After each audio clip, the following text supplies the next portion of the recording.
This episode of Capes and Lunatics is brought to you by Tweaked Audio. Get awesome headphones, go to tweakedaudio.com and use the coupon code Southgate to get 30% off, free shipping, and a lifetime warranty. Or you can get there through the link on our website, southgatemediagroup.com.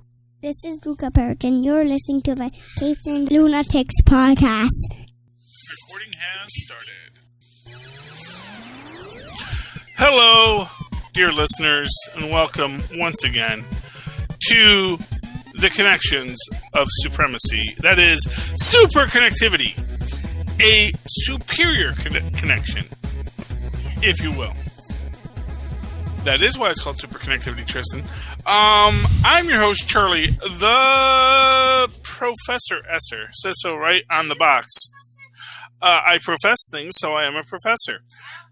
Yeah, it's okay. Not most people don't. And then, of course, joining me as always is the blue-eyed bomber from the Burg of Pits, Phil, me, and Perich.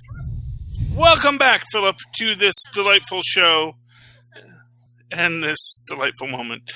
Oh, goodness. So, Philip, I know you're not watching the new DuckTales.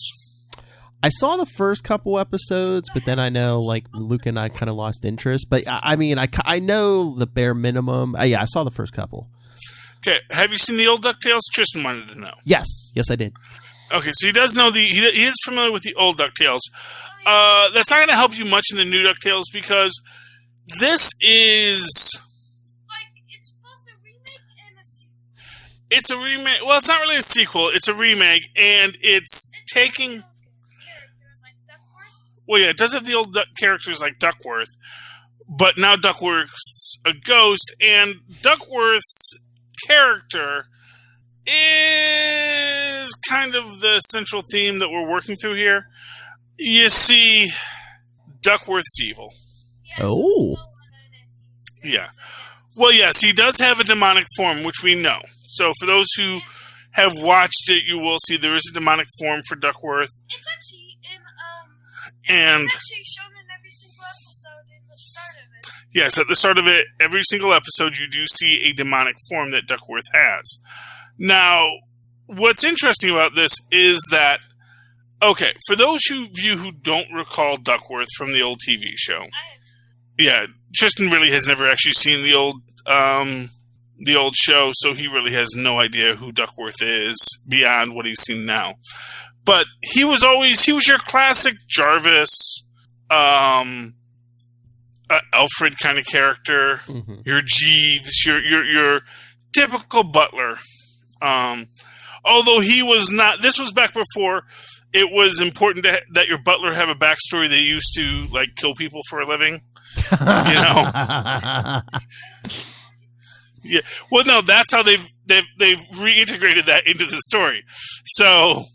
Yeah, it seems like so for those of you, the current storytelling, your butler had to have this big elaborate life before it came to work for you. He couldn't just be a butler his whole life. Yes. Nowadays, if you are a butler, it is only because after murdering thousands of people, you have come to understand that the one true joy you could ever know would be in ironing rich men's underwear. That is your raison d'etre. And cleaning their toilet bowls. Yes, absolutely. Well, to be fair, when you go to that Pennyworth, you see, like Uncle Owen before him, reaching out to poor Pennyworth to say, look, we are butlers. We buttle. This is what the Pennyworths do. Don't pursue this life of adventure that you think you want. It will only lead to sorrow. And it does. And he only finds true happiness when he returns to buttling. Just as Rey united all aspects of the Force when she returned to the moisture farm. Because in the simple moisture farming is all wisdom found. Yeah. Tried to warn Luke, don't go off on some crazy space adventure. Stay here. We got a good moisture farm. Yeah, just let the Death. It's a good living. Just let the Death Star blow everything up. Yeah. Really? Was the Death Star going to blow? There wasn't a rebellion outside of this? Yeah, but would anyone else have made that shot, though? Well, gee, I don't know. Was there some other Force-sensitive, highly notable person in the rebellion at the time? Was there maybe a daughter of Anakin Skywalker available for that moment? Yeah, but she didn't seem to be in touch with the Force at that point. Oh, she's a Skywalker. They're always in touch with the Force. They're like the Tridactyls. It's just natural for them. Because as Luke says, he was bullseyeing womp rats in his C3 back home, and they're not more than 1 meter. Oh, speaking of, Monday is Star Wars Day, remember? That's what they say, and Disney will sue you if you use May the 4th be with you, because they're saying that's theirs. Or no, to be more specific, if you tweet May the 4th be with you with another tweet, that is your tacit acknowledgement that you give Disney all rights to that tweet to retweet and to reshare in all medias throughout the universe in perpetuity. Oh, really? Yeah, they're evil. For those, this just in, Disney evil. There's your drop, Lilith. Yes. Disney evil. In breaking news, Disney is evil. Which we knew, but that's okay. But that's an issue I want to get into, because actually that does tie in. Disney being evil kind of ties into our new DuckTales quite dramatically.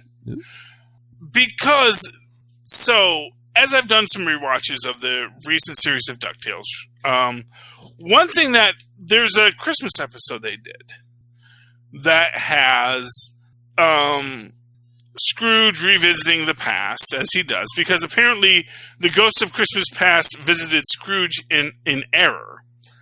And they like Scrooge. He's fun. He's a great guy to hang out with. And because of that, they only visit him every Christmas now. They don't help any other billionaires to find the true meaning of Christmas. They'd rather hang out with Scrooge. Which is a whole other, like, cosmological concept, which is like, wow, so they're not helping anyone else anymore?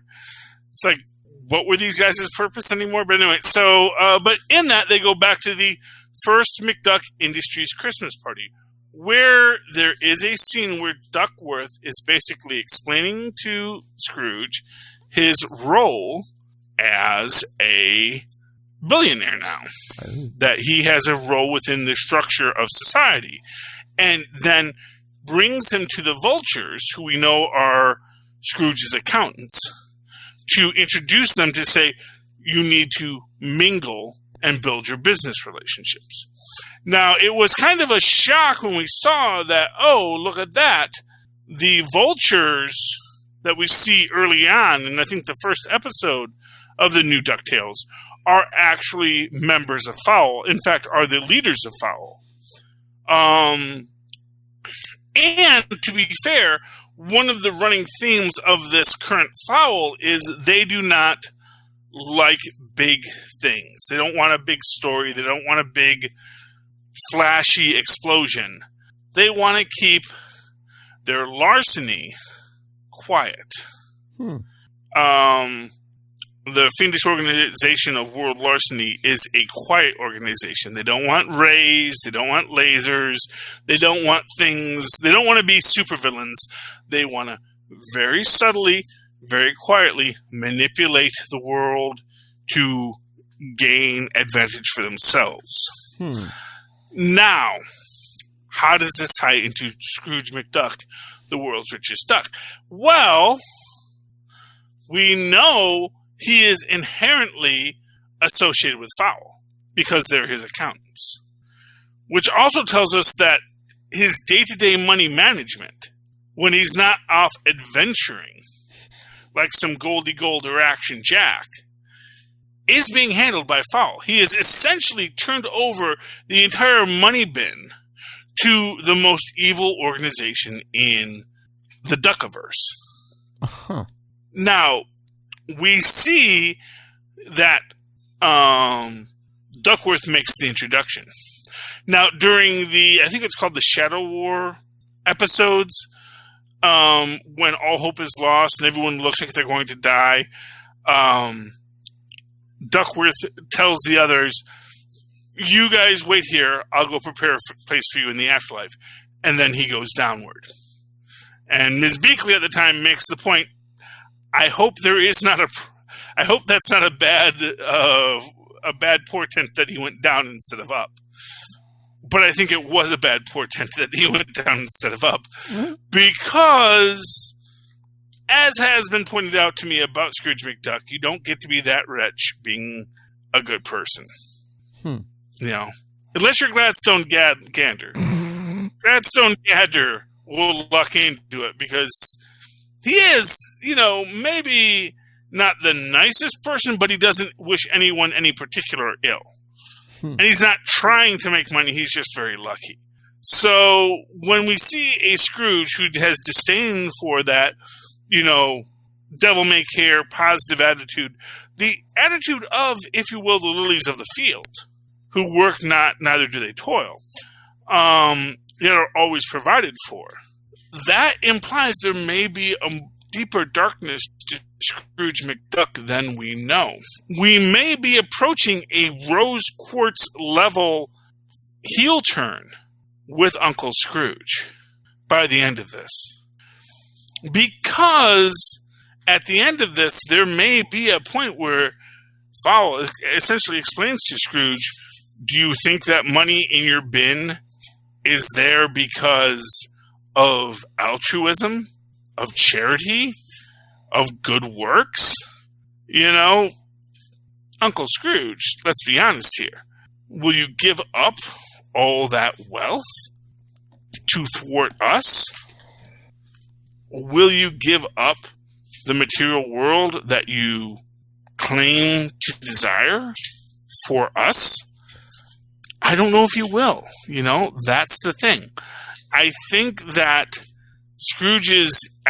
what we're really looking at here is the last temptation of Scrooge McDuck.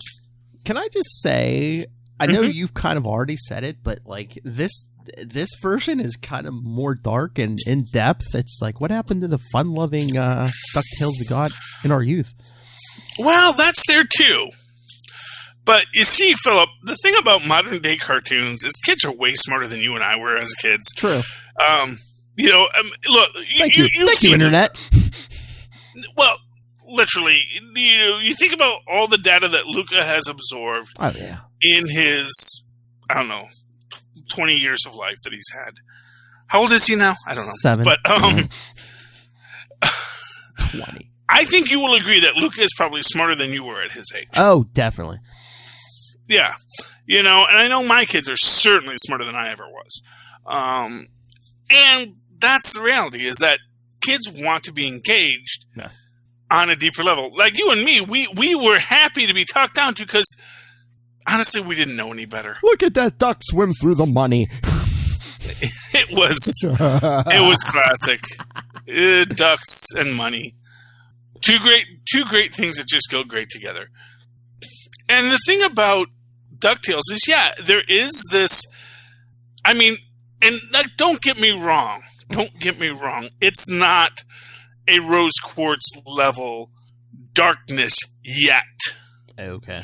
But then again, Steven Universe was cat fingers, the second episode. It's like, it takes a little time to get to, now of course, cat fingers of course leads to eventually a body horror, I'm turning into a million cats, which sounds way nicer than it is.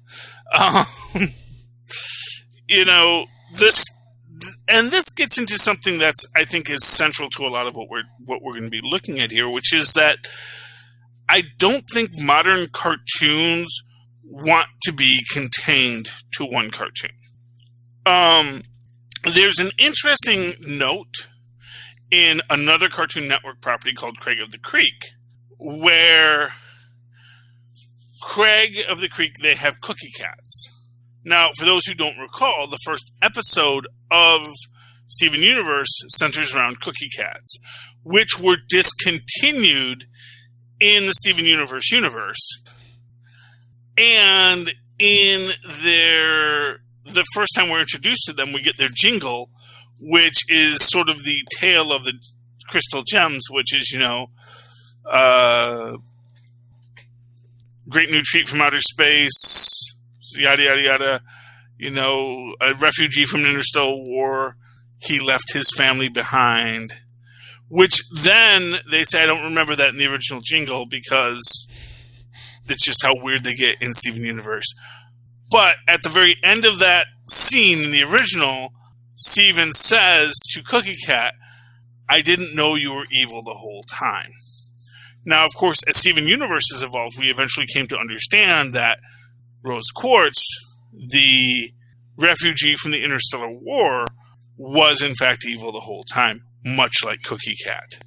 Now, in Craig of the Creek, Cookie Cat exists as a confection, but it also is still readily available, which suggests that Craig of the Creek exists in a parallel universe to the Steven universe, because in this universe, Cookie Cats are still readily available. This goes into Uncle Grandpa as the tie between all Cartoon Network universes, as sort of a Q-like Beyonder character that can move between alternate timelines of the Cartoon Network universe. And for what it's worth, there is already established a Cartoon Network universe, because we did have a crossover between both Powerpuff Girls and Teen Titans. Yep. And prior to that, we had a crossover with Samurai Jack, Powerpuff Girls, and Dexter's Lab. And I believe there was a third one. It might have been Ed, Edd, and Eddy. So the Cartoon Network multiverse is well established. It's well established that you can move between them. And it is likewise established that they are all interrelated.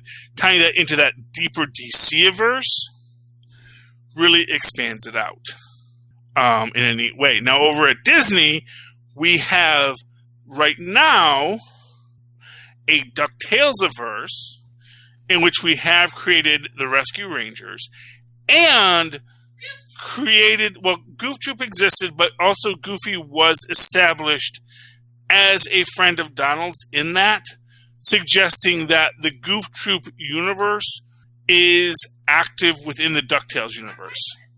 As we know, St. Canard is a world within Duckburg, that Duckburg and St. Canard exist in the same universe.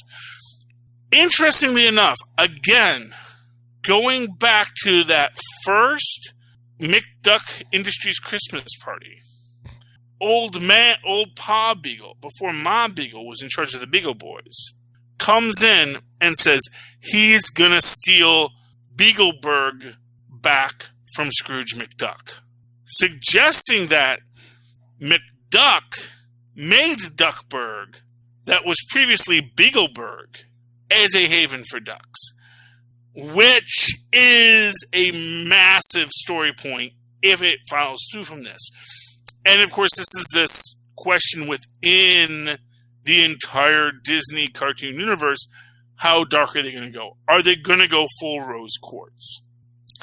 And so far, they've kind of been hinting at it that they just might. Now, of course, in proper Disney fashion, they may pull back at the last minute and say, no, we're not going to go that evil. No. We are going to have a redemption arc for Scrooge, and it's going to have a happily ever after.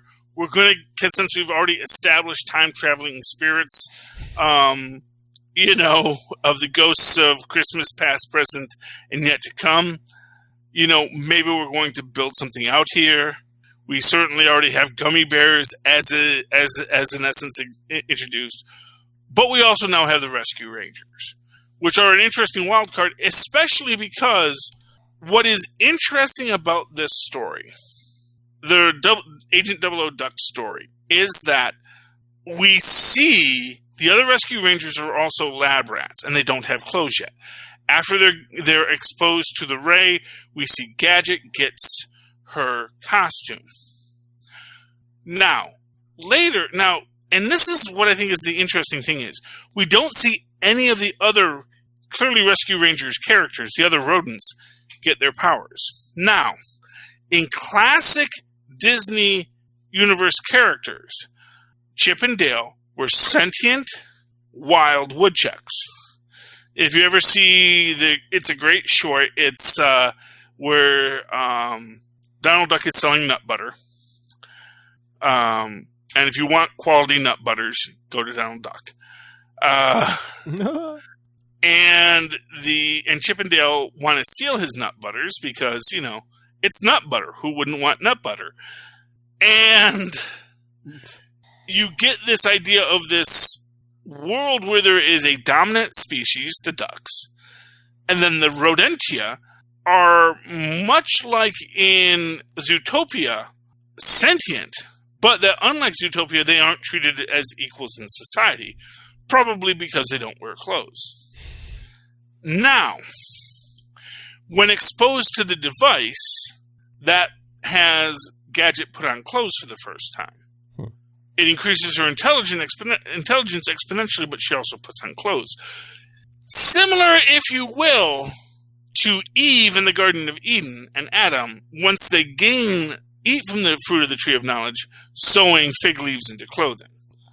Because they had no concept of shame before they gained a level of intellect that allowed them to know the difference between good and evil. Since we don't see Monterey Jack, Chip, and Dale get that, but we later see them clothed, we can imply that it is Gadget as the Rescue Rangers Eve who takes the already sentient Rodentia and teaches them to wear clothes.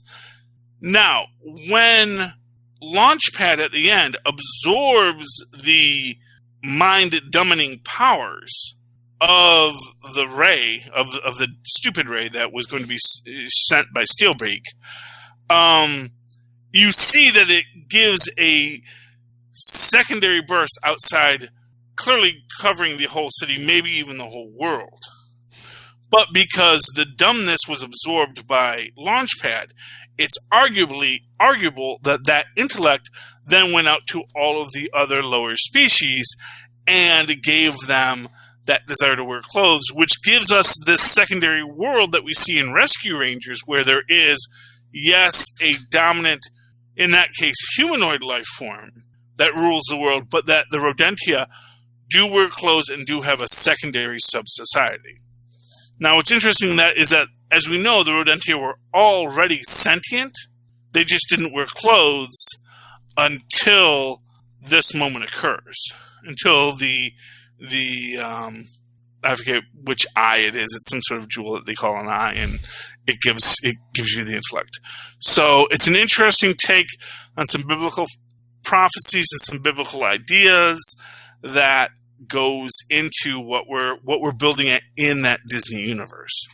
Now, on the other side of the Disney universe is the Owl House, which is related tangentially, we assume, to Gravity Falls, because there is a character in that called King, who is voiced by the actor who played Bill Cipher, and says he is the Lord of Demons and his life is a living hell. Because although he knows he is the Lord of Demons, he is basically a cat and is powerless in this form.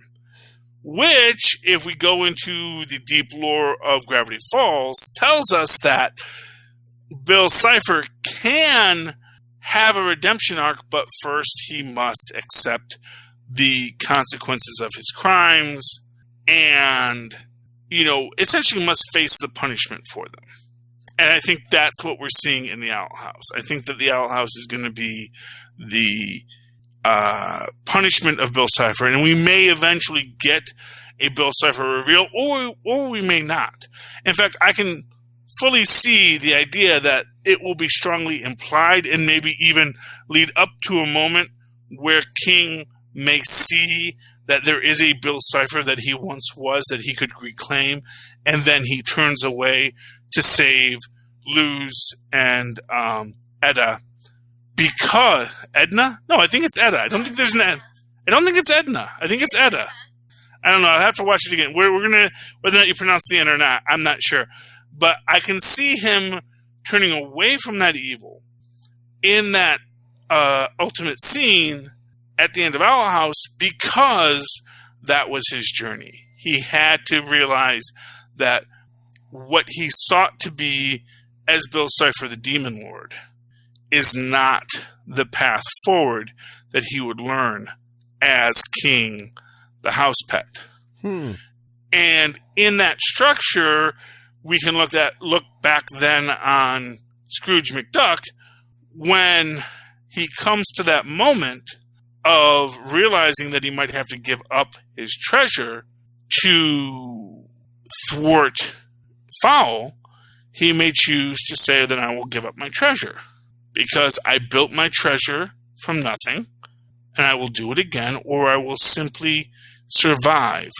But better that I survive as an honest man. Better to be an honest poor man than a corrupt billionaire. And I think that will be the moral arc that we're going to see in DuckTales. But we'll see what those guys at Disney decide to do. Anyway, that's my big thing on cartoons right now. I'm watching a lot of cartoons, as you may have noticed. Doing a lot of deep dives into this stuff because it is deep and wonderful and fun. Do we want to talk Diamond and Marvel, or we want to get out of here?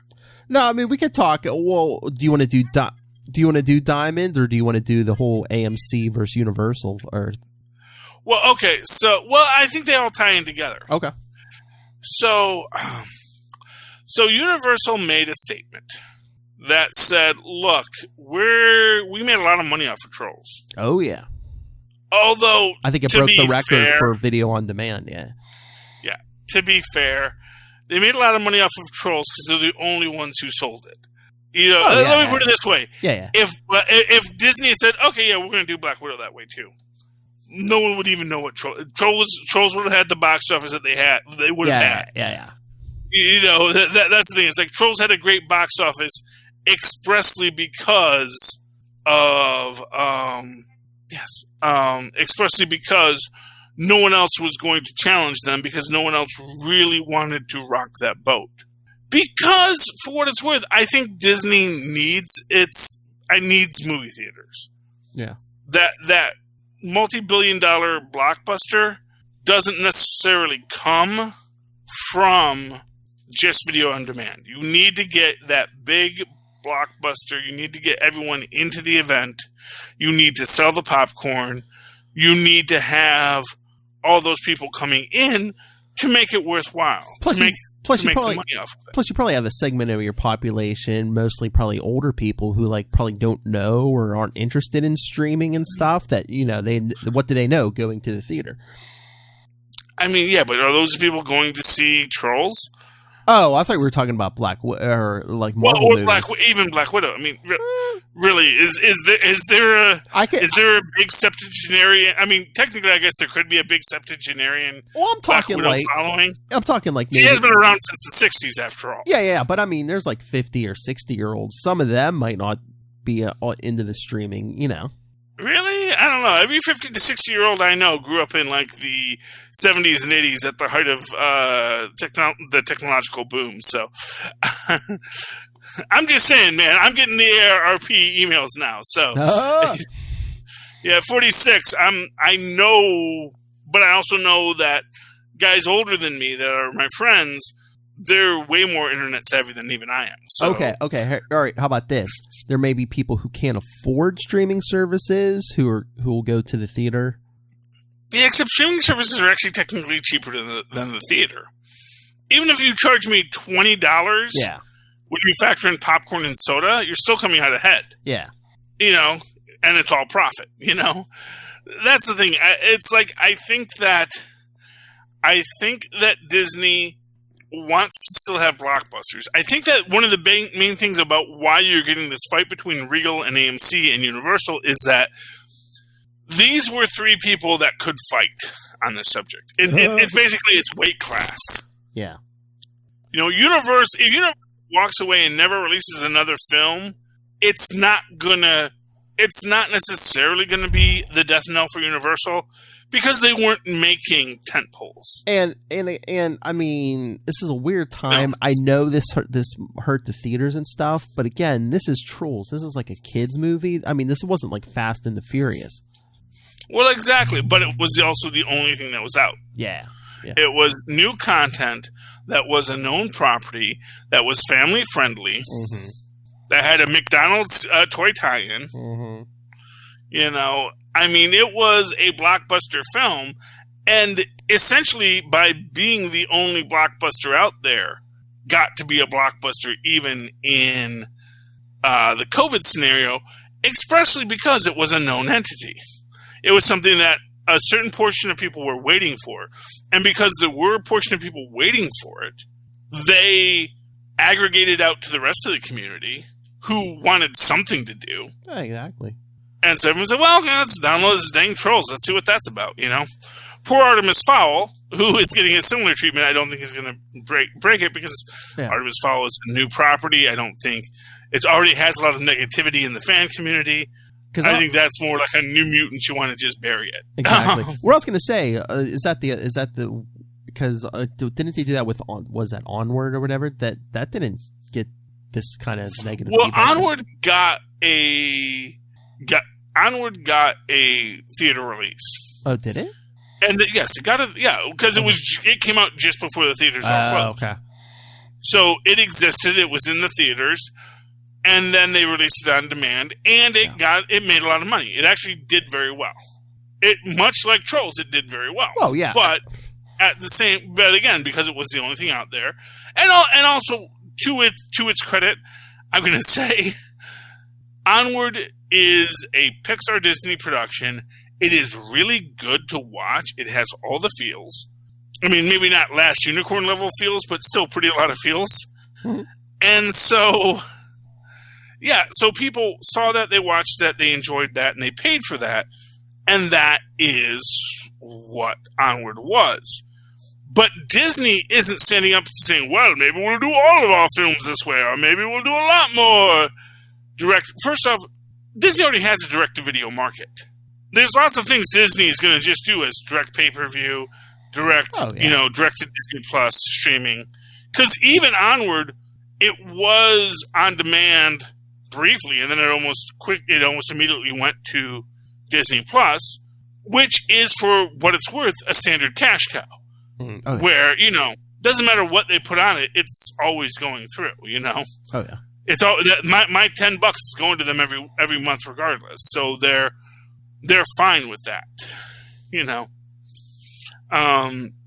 But yeah, that is the inherent structure of this fight between AMC, Regal, and Universal. Is there are three people that can have this fight. Here's what I'll say. If Disney said, you know what? Yeah, we're going to go straight to video a lot more. AMC isn't going to say boo.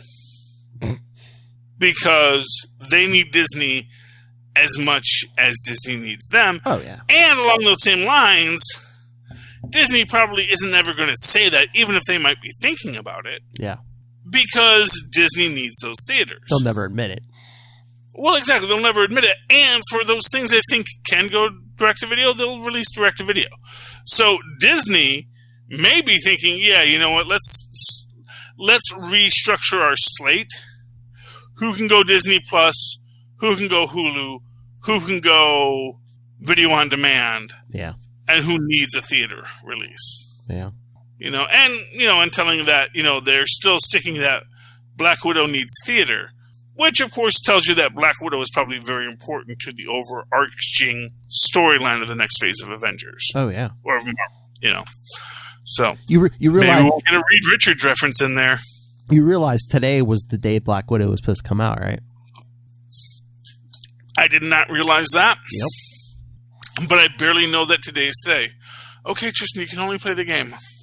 It's our TV is dying, so Tristan is having a hard time with it. Yeah, it's May 1st, so it's the first Friday in May. So yeah, Black Widow is supposed to be out today. That would have been yes. Yeah. So yes, that is how the first Friday in May, when it falls on May 1st, May Day. Oh, and that's so appropriate because it's a Russian film. And Mayday's huge in Russia. So that makes perfect sense, and they didn't get to do it. So that's sad. Makes me sad. In fact, I'll wager there probably were like several Mayday references in it that are going to get missed when it comes out in November. I just hope it doesn't push back the Disney Plus stuff like Falcon and Winter Soldier. Well, it kind of has pushed the cinematic stuff back. Oh, yeah, all the movies are back. Yeah, but I'm just saying that. Yeah, well, you know what the problem is? The problem with that is that so the TV stuff never gives us what we want. Yeah. But we're like, oh, they could introduce this, and then this, and then this, and then this. And it's like, and they do stuff, but never at the level of what the movies do. Yeah. So like their importance will usually be at best a trailing influence, but always when we're anticipating it, when we know what's coming and we know what's about to come out on Disney Plus, we always think they're going to spoil it in the TV show, which is a ridiculous assumption for us to make all the time.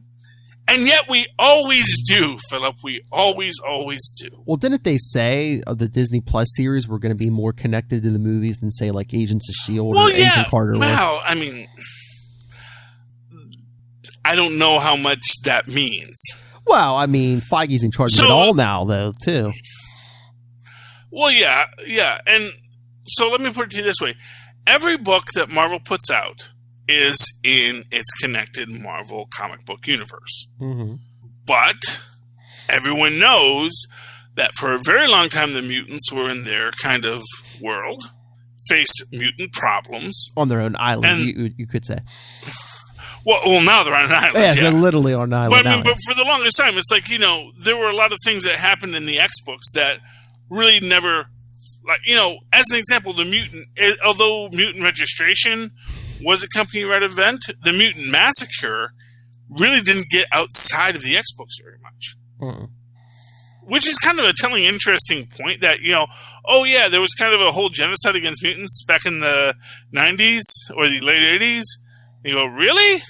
Never heard about that. Yeah, I know. That's because you're not a mutant. But to be fair, most of it took place down in the sewer, so it was kind of hidden. Yeah. Yeah. Yeah, sorry. Sunday hole. Bad up. But was that Apocalypse or was that was Apocalypse? That wasn't Mr. Sinister. No, I believe that was Mr. Sinister because it was the Marauders because he kept cloning the Marauders. Sound familiar? Kept recloning. The Marauders would die. He kept recloning them. Sound familiar? Yeah, well, gee. And everyone thinks he's cool to be on Krakoa, so. Something. Did he clone Krakoa? Oh! Are all the X-Men in like little vats somewhere? That's what I'm thinking. I don't know. That's what I'm thinking. The real X-Men are in stasis somewhere. That's what I'm thinking. Are they gonna freaking Bobby Ewing the X-Men? I told you. I've told you this over and over. The X-Men are in stasis somewhere. They're waiting to see what Disney puts on the big screen for X-Men. The X-Men will take that form. Right now, you just got a bunch of clones running around, filling time and books. Yeah. But remember when Bobby Ewing steps out of the shower and like, oh no, that whole last season, that never happened? Yeah.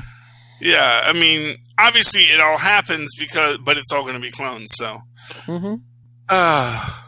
They're Rick and Mortying it. That was Earth A111B. This is Earth A111C. Oh, no, it'll be 616, but they're all clones, Just ask Spider-Man. Well, everyone, as I always say, everyone thinks they're in the 616 until they're not. They're going to be. Until they see that big what if banner, They're just going to be like, oh, see, we could pull one over on you. No, we knew something was up. Come on. Yeah. Oh, man, that would be I cannot wait for the first what if that Gwenpool is in. It's like, what? Oh, is this a what if? Oh. What if Gwenpool did what now? Oh. It just have her be like all annoyed. Doesn't matter. This is just a what if, This is an alternate universe. Oh, they've done it with like the Punisher and Deadpool. You could do like a Gwenpool kills the Marvel universe, she would know their weaknesses, right? Of course she knows all their weaknesses. Of course, it's still hard to kill people. Of course, she knows the Punisher's weakness. Bullets. Yeah. Actually, a lot of people's weakness is actually bullets. Oh yeah. Captain America's weakness too. Spider-Man, Daredevil. Yeah. Yeah, Spider-Man, Daredevil. They have bullets. They're really good. So it's sort of taking it back to Onward. That's sort of like the shtick of Onward. Wasn't that, the reason why magic left the world wasn't because of some tragic loss. It's like, oh, wait, we could just instead of learning how to cast magic missile, we could actually just fire a missile at someone. That's way more efficient. Yeah, well, that's the story. Oh, anyway, Philip. Yeah, but interconnected universes, that's the thing. That's what Marvel taught everyone, really. That people want to see their characters interact with other characters. They want to see that Marvel interconnected universe. They want to see the DC interconnected universe, which is why DC is struggling, because they don't want to connect their universes. And they don't know how to Incredible Hulk it yet. I think that's their problem. And to be fair, it's mostly because they blew their Incredible Hulk on their Superman, which is just, it's ridiculous. That's the problem with DC. Is that, we have Superman, so let's make Superman movies. It's like, maybe you should figure out what you want to do first, and then make your Superman, make that your capstone, not your starter. How about maybe not having Superman snap in someone's neck in the first movie? I mean, yeah, or just, I mean, in all honesty, why the Kryptonians wanted to make the planet like Krypton was weird to start with. Because, what if we made this world where instead of being omnipotent gods, we were just normal mortal men? Yeah. Well, remember, they had the trouble breathing and stuff. They had the Kryptonian asthma. Yeah. Superman doesn't have Kryptonian asthma. I know. I guess they maybe that's something you worked through. You ever think of that? He did, because he grew up here. Remember, I think Zod after a while started breathing normally. You adapt. Exactly. It's well, what are we? It's why are people making these very big life decisions on the fly? I think that's the problem with DC. They make too many decisions on the fly. Oh yeah, and their characters reflect that. They said, what if we met Lex Luthor, just a crazy hippie guy? Give him long red hair. And again, don't have Superman snapping necks in the first one. It's not going to have the impact. Say, you take the first movie, build him up to show him to be the ultimate good guy. So then when he has to snap the neck in the second movie, it has more of an impact. Yeah, well, but then again, and this was kind of a interesting point. Someone had posted on Facebook about Zack Snyder's films. Oh yeah, he always have people attacking bullies. So maybe that's why jerks don't like it. Except that it's well, no. What he does wish fulfillment, where you get to be the bully. Yeah, and that's the problem, is that they have Superman being a bully. Whether it's the guy whose truck he smashes, and granted, in Superman 2, we get that a bit, where he goes back and beats up the guy. Yeah. But then again, he doesn't destroy the guy's truck. He just says, remember how you beat up on me because you were strong? Well, I'm strong now. And let me make you feel a little humiliated. He basically pushes the guy down the counter into the pinball machine, but he also pays for all the damage, too. Exactly, because he's Superman. Exactly. You wouldn't just do that. And he doesn't destroy the guy's livelihood. He doesn't destroy his truck, which is a trucker's livelihood, Literally, you might as well break a pitcher's arm. That is where it gets bad. If all you think about superheroes is the wish fulfillment of superheroes, if I was the Juggernaut, I would be unstoppable. If I was Professor X, Jean Grey would totally be into me. I didn't write it. I know. I'm just saying, and that's the problem. It's when you make your heroes villains, then they become villains, and then it's not as good of a story, Yep. But then again, people like Joker because he's a cluster B narcissist. The Joker Harley Quinn romances, these emos who want to be. Though that's coming to sci-fi, they say, and Harley Quinn, yeah. The empowered Harley. We're going to get it. So we're going to get last season now. Yeah. for the rest of us plebes on Sci-Fi. I cannot wait. I didn't watch today's episode. I cannot wait because supposedly they make fun of the people who say, release the Snyder Cut of Justice League. Yeah. There's supposedly a Snyder Cut joke in there. I can't wait to watch. I hear that as the gag too. And, you know, to be fair, it's like, and there's also an anti-Star Wars thing, you know. Oh. Raise it. Oh, yeah, there's something about The Last Jedi and people not liking The Last Jedi for reasons. I mean, there are reasons to not like The Last Jedi. There are reasons not to like any Star Wars film, quite frankly. As I've always said, they're not really that good of films from an individual cinematic storytelling standpoint. They're really not any more than, you know, great Saturday. They're not more than the work that inspired them. You know, Indiana Jones, Star Wars, they're all inspired by these old serials and this old idea of watching these fun films of adventure. I mean, Star Wars is basically one bloodline just messing up the galaxy. And what's that theory about the first Indiana Jones, Raiders of the Lost Ark, that, you know, whether Indiana Jones had shown up or not, the same thing would have happened? The Nazis would have opened the Ark of the Covenant and just, like, died. Yeah. Well, yeah. Well, you know what? What is important about Indiana Jones, and this, of course, is the point of any story. It's not the destination; it's the journey. Yeah. He has a hero's journey, and yes, he's witness to the thing, and he has the secret knowledge that saves him in that moment. But yeah, they would have opened it to be occultists and probably gotten killed by the arc of the people they're currently committing genocide against. Yeah. One of those weird things where it's like, how is this a good idea?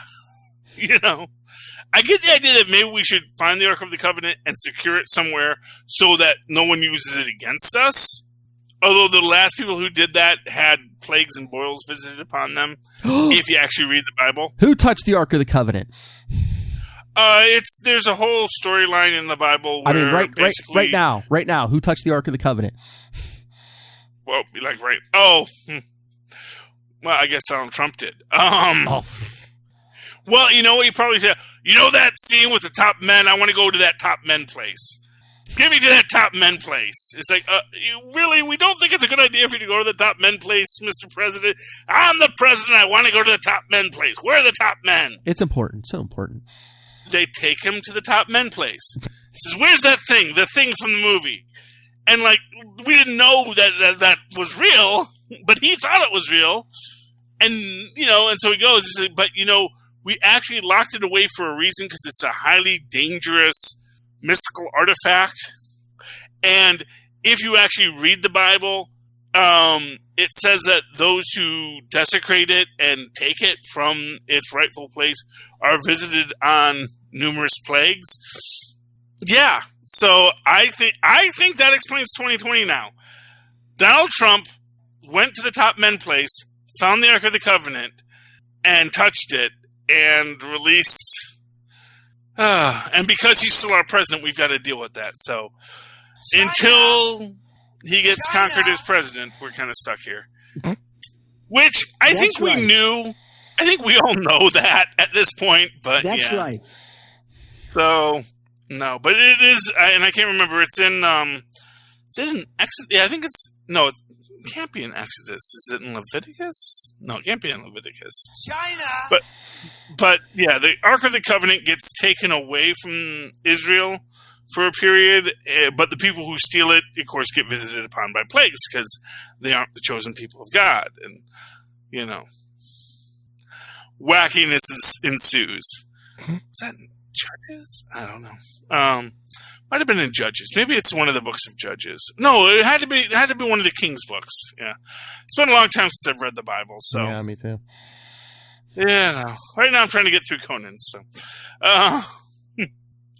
anyway, where were we now? So, interconnected universes, DC, and DC is like AMC is kind of sticking their thumb in the eye of Diamond. Yep. But Marvel said, no, Diamond's fine. Which you might think is a failure by Marvel to say, oh, they're maintaining the status quo, but actually what they're doing is saying, well, no, we're just making sure that there is still competition here. Because if Marvel left Diamond, then Diamond was dead. And whatever DC had built would be all that there was.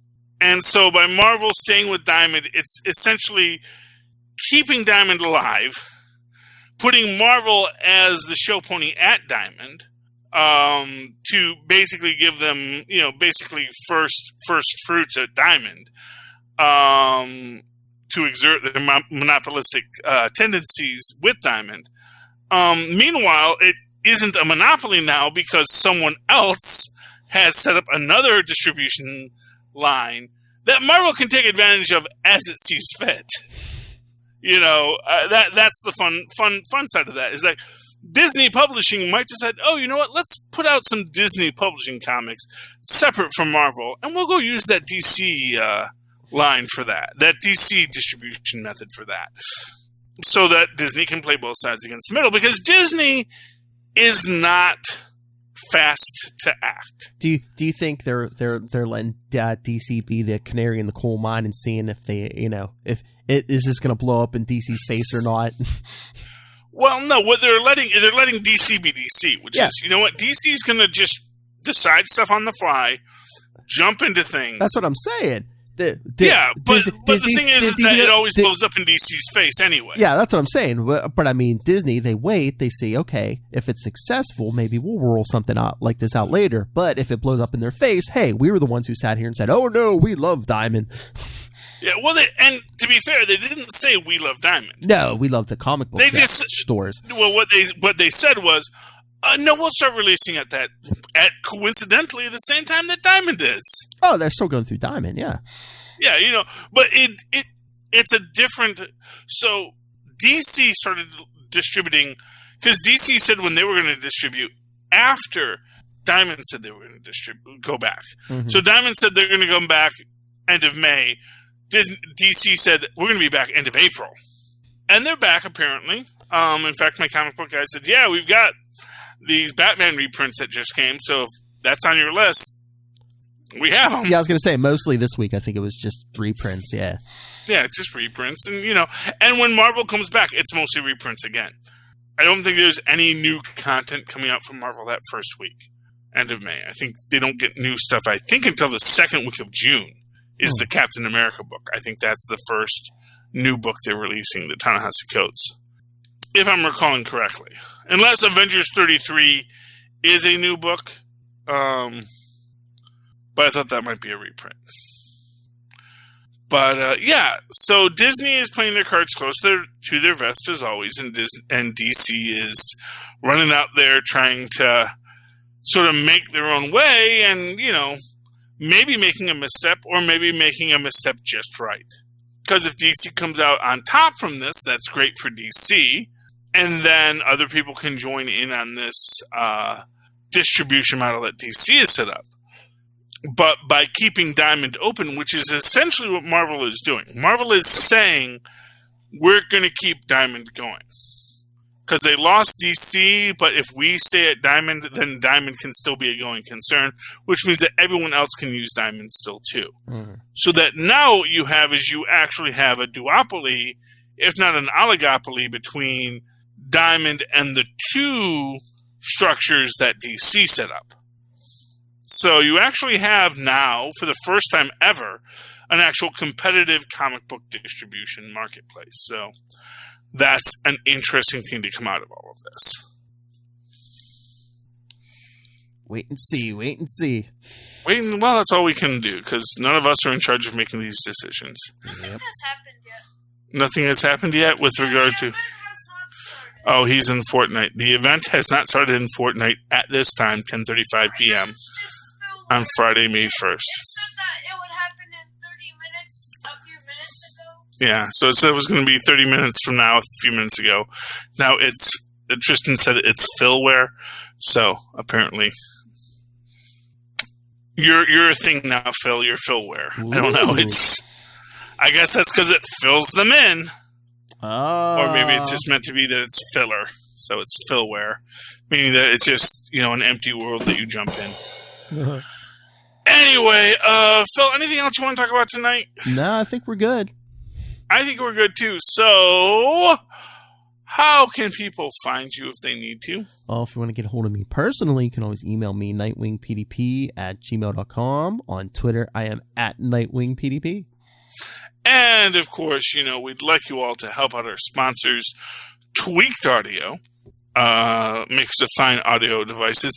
Phil says I said Beats Audio previously. I don't know if that's true, but I will say this. If I did say Beats Audio, hey Beats, we gave you one for free. So if that worked for you, maybe come on back.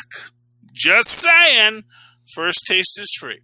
And if you ever wanted to hunt a killer yourself, you can subscribe to Hunt a Killer. And, of course, pick up Pod Life the book, which you can get on Amazon, which, if you're looking for Amazon stuff, just scroll down those little show notes. We got a little link there. It's going to take you to Amazon, and you can buy your stuff. And they let you know that, hey, you know what? Charlie and Phil told you to buy stuff from Amazon. And if we're endorsing Amazon, it's not here right now, so we can do that. It's a fine quality product. Hey, Philip, if someone would like to call us and leave us a message on our voicemail, how could they do that? I'm so glad you asked, Charlie Esser. They can always call the voicemail 24/7 at 614-382-2737. If you want to remember, that's 614-38-CAPES. Well, great, but, not everyone likes to do that. So what if they wanted to email you directly about something? Well, I gave my personal email, but you can always email the show at capesandlunatics@gmail.com. Okay, see, I did not realize you had already given your personal email, so I now sound like a fool. And we're all over the social medias, too. Yes, well, if you'd like to write to me in that old-fashioned email way, the way our Ma's and Pa's once did, you can do so at superconnectivityblog@gmail.com. That's superconnectivityblog, all one word, @gmail.com. And, of course, follow me on Twitter as I live tweet Agents of S.H.I.E.L.D., which is coming back. And many other things at Charlie Esser. That's CharlieEssesser. Look for the 2 E's in the middle. For quality. Bing! Thank you, Maz. And,